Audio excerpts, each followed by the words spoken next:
Pastors is dealing with something that's important to me in my life and getting myself in there. Go ahead and be seated tonight. Go ahead and be seated tonight. I don't want to waste any time in this particular class because there is so much the Lord has for us. I began a teaching this past weekend on love, sex, and relationships.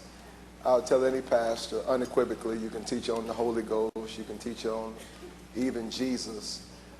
You teach on sex, here they all come. You teach on relationships. Why? Because number one, remember the Bible is a relational book. How God relates to man. From Genesis to Revelations, the Bible is a relational book. How we relate to men, how men relate to women, how women relate to men, how husbands relate to wives, how God relates to us. It is a relational book. This idea of sexuality and relationships. Let me say again, for those who weren't here this weekend, this is not a series on sex by itself, no. But rather it is love, sex, and relationships. I've done series to singles. I've done series to married individuals. But no, this is broader than that. I want to talk about the whole idea of love, sex, and relationships. Not just relationships with who you go to bed with, but relationships with your parents and how that impacted your sex life.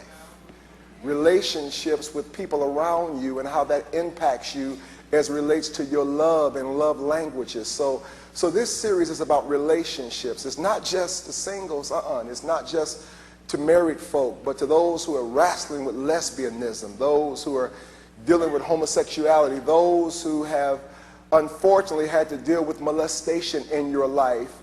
And by the way, if 1 out of every 3 women have been molested probably in this room, then at least 1 out of every 5 brothers in this room have probably molested somebody. So come on now, who you think doing the molesting? Got to be some men, and probably some men in this room have wrestled with that. So what happened to you as a child, brother, that makes you rather have maybe a little girl than a woman? What's going on there? So there's a lot to this more than just, we're going to talk about sex. No, we're going to talk about what's behind these sexual malfunctions in our lives. How come all the married people don't get in this bed enough? All the single people can't wait to get in this bed.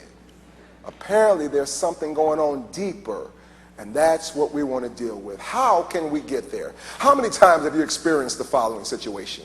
You're having a problem with an appliance or your car.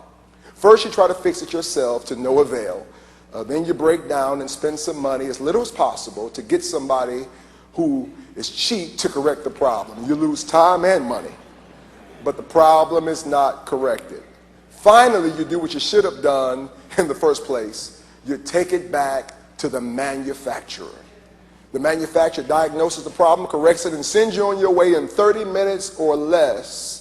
Perhaps when you have an old TV or something, it's not that important, but an expensive car or some appliance that you spent a lot of money on, when you have a significant investment like a new car, a significant appliance, I think it's best to take it back to the dealer or the manufacturer. Human sexuality is so important that when we have problems or when we need information, we should go back to the manufacturer. This is why Pastor Vernon has to do this series, no matter who talks about me for doing it, because we need some understanding of sexuality from the manufacturer. Who is the manufacturer of human sexuality? God. God created and ordained human sexuality. He knows more about the design, the function, and the purpose of human sexuality than anyone else. And there is not a person in this room who has not had some issues in sexuality, relationships, or whatever. In particular, if you were not exposed to this sort of teaching, and let me argue that 90% of you or more were not exposed to this kind of teaching. By the way, don't you sit there with your old self and say, well, I don't need this teaching. I'm past that stage. Fact. I've done the reading. Fact. There's more sex going on in these retirement villages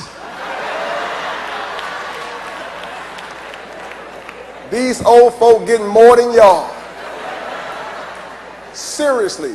The new phenomenon, by the way, because people are living longer and they're healthier, so people who are 70 and 80, kids are grown, grandkids gone, they didn't put them in a retirement home thinking they playing cars and backgammon. These old ladies like, I can't get pregnant.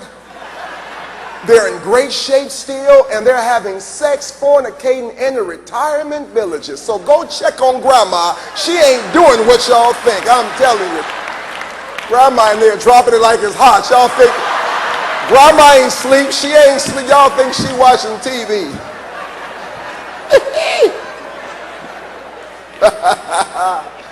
Call your grandmother, I'm telling you. Amen. Consequently, we have come here tonight with values, attitudes, and myths that make it difficult for us to discuss or deal with human sexuality comfortably because of the taboo that is on it. Most people do not understand the values of God from a biblical perspective. From a biblical perspective, Americans are perhaps farthest off the mark in the area of sexual fidelity. On the other hand, on one hand, relatively few adults believe that having an affair with a married person is morally acceptable. No, they don't. A higher but still minor percentage believe that having an affair with an unmarried person is morally viable. On the other hand, most adults, let me read this to you because it's important, with behaviors that have traditionally been forbidden. They are comfortable with behaviors that have traditionally been forbidden. 6 out of 10 adults, 58% of people say that living with somebody is fine. The same percentage, 58%, stated that having sexual fantasies is morally acceptable.